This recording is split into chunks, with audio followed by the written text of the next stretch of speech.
보네퍼 순교 80주년을 맞이하여 두 번째로 보내드리는 방송입니다. 제목은 보네퍼의 신학, 육체를 경멸하는 자들에 맞서서 유리겐 몰트만의 글 한 편을 소개합니다.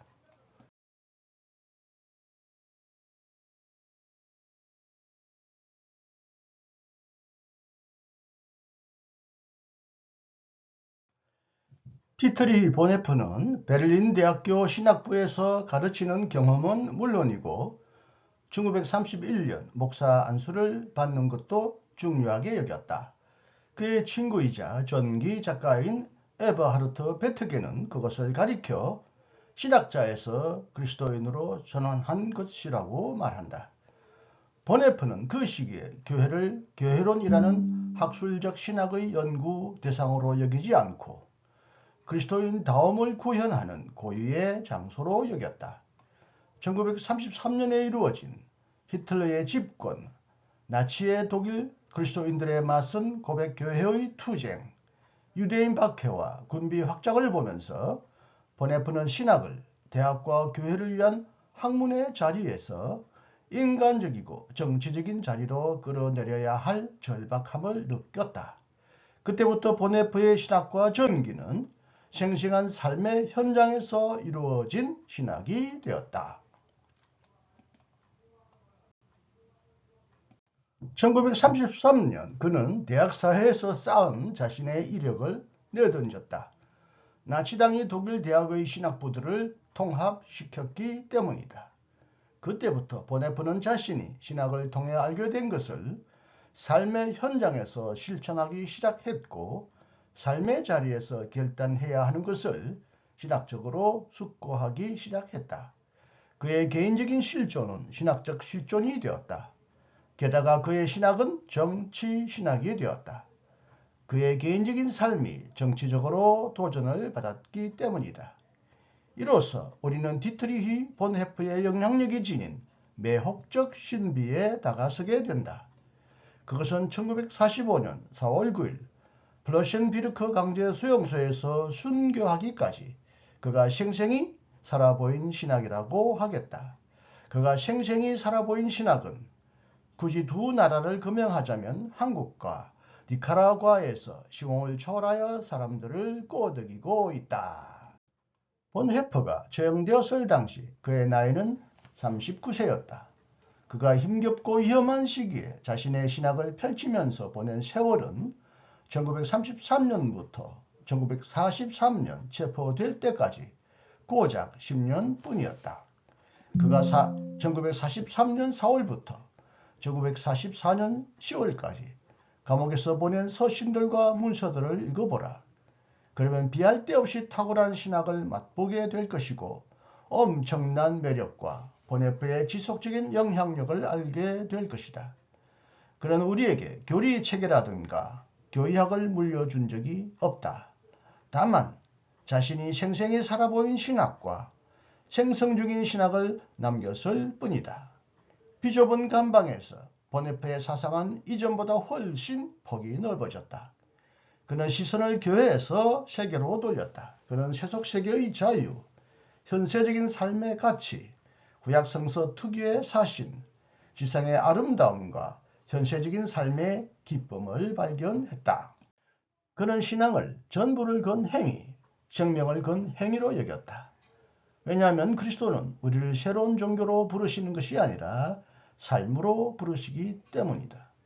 본헤퍼는 뜻밖에도 자연스러운 신심과 교회와 무관한 미지의 기독교, 이른바 그의 가족이 생생히 살아보인 기독교에 관심을 기울였다. 그는 현세를 충만히 살면서 믿는 법을 배워가자 했다. 그가 말하는 현세성은 교양인들과 안락하게 사는 사람들의 천박하고 속된 현세성이 아니라 죽음과 부활을 늘 생생히 의식하는 현세성이었다. 감방 안에서 보네프는 세속적인 것을 희생시키는 종교성에 맞서 싸웠을 뿐 아니라 생명력을 희생시키는 영성과도 맞서 싸웠다. 그에게 신앙은 죽기까지 삶을 긍정하고 세상을 향한 하나님의 사랑에 참여하고 하나님이 세상에서 겪으신 고난에 참여하는 것이었다. 그는 그리스도 안에서 하나님이 세상 한가운데 현존하심을 알았다.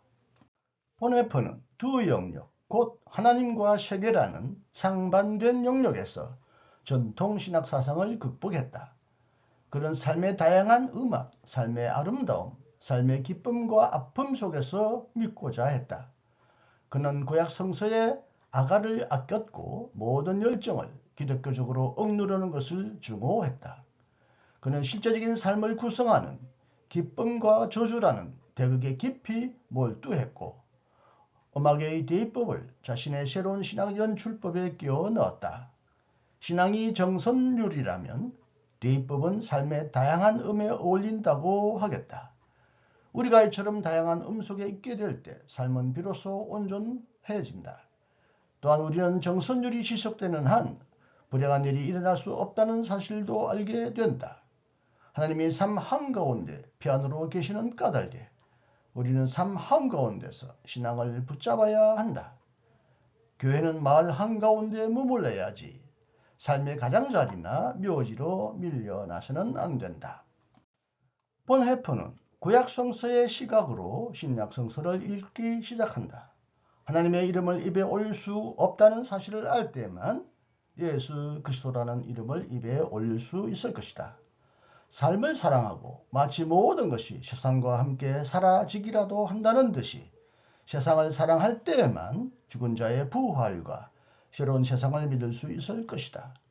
하나님의 율법을 자신에게 적용할 때에만 은혜에 대해 말할 수 있을 것이다.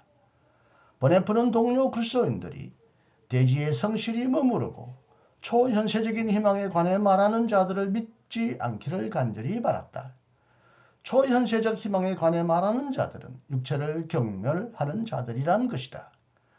전에는 하나님을 모독하는 죄가 가장 큰 죄였다. 하지만 지금은 대지를 모독하는 죄가 가장 끔찍한 죄다라고 보네퍼는 철학자 프리드리히 니체의 말을 인용하여 말한다.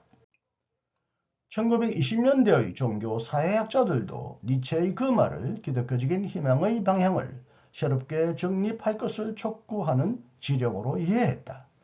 말하자면 내세의 천국에 초점을 맞춘 희망에서 장차 도래할 그 나라와 하나님의 정의가 다스리는 새 땅에 초점을 맞춘 희망으로 옮겨가라는 것이다. 젊은 신학자 디트리 보네퍼도 거기에 속했다. 1932년 그는 주기도문에 당신의 나라를 오게 하여 주시며에 대해 강의하는 자리에서 대지와 하나님을 아울러 사랑하는 사람만이 하나님 나라를 믿을 수 있다고 말했다. 말하자면 그리스도는 인간을 강하게 한다는 것이다. 그리스도는 인간을 종교적 내세라는 배후 세계로 이끄는 것이 아니라 인간을 대지로 돌려주어 대지의 신실한 자녀가 되게 한다는 것이다. 하나님을 사랑하는 자는 하나님을 대지의 주인으로 사랑하고 대지를 사랑하는 자는 대지를 하나님의 대지로 사랑한다. 그것은 하나님 나라를 구하는 교회를 좋든 싫든 대지의 자녀들과 현세주의자들로 이루어진 동아리 속으로 밀어 넣는다. 왜냐하면 하나님 나라는 대지에서 일어나는 부활의 나라이기 때문이다. 나는 보네퍼가 1943년 감옥에서 이처럼 대지의 성심을 다해야 한다는 초기의 통찰로 되돌아갔다고 생각한다. 그가 지상의 악에 대항할 수 있었던 것은 그가 대지의 성심을 다했기 때문이다. 대지의 성심을 다하는 것이야말로 그의 새로운 관점, 곧 그리스도 신앙의 진정한 현세성을 뒷받침하는 신학적 근거라고 하겠다. 이 대지 위에서 그리스도의 십자가 사건이 일어났고 이 대지 위에서 그의 부활이 일어났다. 대지는 장차 하나님의 정의가 보금자리를 치는 초소가 될 것이다. 대지의 성심을 다해야 한다는 보네퍼의 사상은 혁명적이다. 왜냐하면 기독교가 전통적으로 제시하는 희망은 구원의 동경이기 때문이다. 구원의 동경은 대지를 지향하는 것이 아니라 하늘을 지향한다. 어린이들은 하나님, 나로 하여금 믿음이 깊게 하셔서 천국에 들어가게 하소서라고 기도하는 법을 배운다. 기독교인의 부고장에는 믿음이 깊은 사람은 죽어서 하늘에 올라간다고 인쇄되어 있다. 그 속에는 무의식적인 세계 부정이 도사리고 있다. 하늘이 진짜 고향이 되면 이 땅은 아무것도 아닌 것이 되고 만다. 우리는 이 땅에서 머무를 수 없게 되기에 이 땅을 착취하고 쓰레기만 남기게 될 것이다. 종교적 세계 부정의 다양한 형식이야말로 환경 파괴와 지구의 생태학적 재앙에 대하여 책임져야 할 쪽이다. 당신의 나라가 하늘에서와 같이 땅에서도 이루어지게 하소서라는 소원에는 대지를 배반하던 의식에서 대지의 성심을 다하는 의식으로의 전환이 깃들어 있다. 오늘날 우리는 본해퍼가 제기한 신심, 곧 대지의 성심을 다하는 신심이 필요하다. 새로운 생태신학이 출현하여 종교적 세계의 부정과 실제적 세계의 부정에 맞서야 한다. 천사들이 하늘에 속해 있다면 우리 인간은 대지에서 태어났고 현재에도 장래에도 이 대지에 속해 있다. 대지, 곧 정의가 깃든 새 땅의 구원 없이는 인간의 구원도 있을 수 없다. 지금 우리는 세계 정치를 하고 있지만 정작 필요한 것은 지구 정치다. 우리는 세계 경제에 몸담고 있지만 정작 필요한 것은 지구 경제다. 우리는 세계 종교 대화에 힘을 기울이고 있지만 정작 필요한 것은 대지의 안식을 존중하는 대지의 종교다. 우리는 세계화의 의미를 인터넷과 사이버 월드로 생각하고 있지만 정말로 세계적인 것은 이토록 경이롭고 깨지기 쉬운 지구, 대지다. 본해퍼는 생태계 위기에 대하여 아는 게 없었다. 하지만 대지의 성심을 다하는 그의 신학은 탁월한 생태신학이라고 하겠다. 철학자 이마누엘 칸트는 계몽을 이런 식으로 풀이했다. 인간이 자신의 미성숙 상태, 곧 누군가 다른 이의 지도 없이는 자신의 오성을 이용하지 못하는 상태에서 벗어나는 것. 그래서 칸트는 인간을 격려하여 인간 자신의 오성을 이용하게 했다. 본해퍼는 마지막 서신들에서 성숙한 세계와 세계의 자율에 대해 말하는데 이는 칸트식 계몽 개념을 받아들인 것이다. 그는 근대라는 시대에서 위대한 문화적 진보를 보았다. 그것은 사람들이 마치 하나님이 없다는 듯이 살고 생각하고 느끼는 성숙한 세계로 이어져 있었다. 그는 도덕적이고 정치적이며 자연과학적인 작업 가설로서의 하나님을 한물간 퇴물로 여겼다. 그는 이러한 작업 가설을 무너뜨리고 하나님 없이 삶을 완성하는 것이야말로 지적인 성실성이라고 화근한다. 그러면 그리스도는 성숙한 세계와 어떻게 만날 수 있는가? 그리스도는 삶의 한복판에서 인간을 붙잡는다. 거기에서 출발하려면 세계가 성숙했음을 인정하고 근대 인간을 그의 가장 튼튼한 자리에서 하나님과 대결시켜야 한다. 하지만 그렇게 하려면 종교 없는 세계 한가운데서 성서의 개념들을 비종교적으로 해석할 필요가 있다. 본해퍼는 그 해석이 어떤 모습이어야 하는지 말하지 않았다. 하지만 그는 우리에게 가장 변증법적인 공식을 물려주었다. 우리가 이 세상에서 살아야 한다는 것을 우리는 하나님 앞에서 알고 있다. 하나님은 우리로 하여금 그러한 인식에 이르게 하는 분이시다. 하나님은 우리가 하나님 없이 삶을 완성하면서 살아야 한다고 알려주시는 분이시다. 우리와 함께하는 하나님은 우리를 버리는 하나님이시다. 우리는 하나님 앞에서 하나님과 함께 하나님 없이 살고 있다. 본해퍼는 그리스도 안에서 하나님을 보고 근대의 성숙한 세계 안에서 그리스도를 본다. 청년 헤겔처럼 그는 근대 세계에서 하나님을 내쫓는 과정을 새로운 골고다로 해석한다. 하나님은 자신을 이 세상에서 십자가로 내쫓으신다. 마태복음 8장 17절에서 분명해지는 것처럼 그리스도는 자신의 전능이 아닌 자신의 약함과 고난으로 우리를 도우신다. 바로 여기서 세속적인 해석이 시작될 수 있을 것이다. 그것은 대단히 대담하고 자의적인 해석이자 근대 세계를 기독교 세계로 여긴 최근의 신학적 해석 가운데 하나라고 하겠다. 먼저 다음과 같은 분석이 적합한지 그렇지 않은지를 따져보자. 근대 세계 안에서도 성숙한 인간은 극히 드물다. 나치 통치와 공산주의 통치 속에는 당의 지도를 받지 않고 자신의 오성을 이용할 기회가 전혀 없었다. 오히려 인간은 극도의 미성숙 상태에 머물렀고 정치적 인용으로 규정된 어법들만을 이용해야 했다. 오늘날 그것은 정치적 공정성을 의미한다. 근대를 성숙한 세계로 해석한 것은 한 인간의 개인적인 발전 단계들을 번역한 것이다. 사람은 미성숙한 상태로 후견인을 필요로 하다가 18살이 되면 성년이 된다. 그러한 번역은 과거를 성숙에 이르기 전의 유아기적인 상태로 설명하는 근대의 진보 신앙에 속한다. 하지만 그것은 틀린 해석이다. 고대와 중세기에 살았던 우리 선조들은 우리보다 미숙한 것도 아니었고 우리보다 성숙한 것도 아니었다. 19세기에 종교 비판이 이루어졌고 21세기가 시작되었지만 우리는 무종교 시대에 진입한 것이 아니라 종교적 테러의 위협을 받고 종교적인 해결책을 모색하는 것으로 답을 제시하고 있다. 우리는 이렇게 결론 지을 수 있을 것이다. 그렇다고 해서 그리스도인이 되기 전에 다시 종교인이 되어야 한다는 뜻은 아니다. 왜냐하면 종교적인 기독교만 있는 것이 아니라 비종교적인 기독교도 있기 때문이다. 그리스도는 이 세계에 새로운 종교를 제시한 것이 아니라 새로운 삶을 제시했다는 보네프의 명제는 종교적인 기독교와 비종교적인 기독교 모두에게 유효하다. 중요한 것은 그리스도가 현세를 충만히 살고 내세를 생생히 살기 위해 개척한 온전한 삶, 곧 사랑받고 치유되고 정당함을 인정받은 삶이다. 성숙한 세계라는 보네포의 해석은 고난당하시는 하나님이라는 단어와 관계가 있다.